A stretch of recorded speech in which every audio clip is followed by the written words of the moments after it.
Pintas mo ang sarili mo, Catalina. Pakasalan mo ako at nangako ako, ibibigay ko sa iyo ang lahat ng nais mo. Isa kang hangal, Maximinus. Mas pipiliin ko pang mamatay ng paulit-ulit kaysa maging asawa mo. Nasusuklam ako sa itim ng paghimo.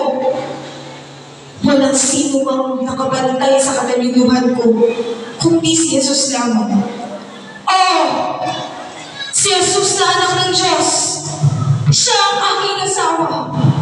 Sa kanya ko lamang ibibigay ang aking sarili. Si Jesus. Ang puso ko'y nananabig kay Jesus. Ilalaan ko ang buhay ko para sa kanya. Hindi ka magtatagumpay. Hindi. Talagang lang pa rin yung bago ito. Malinggig.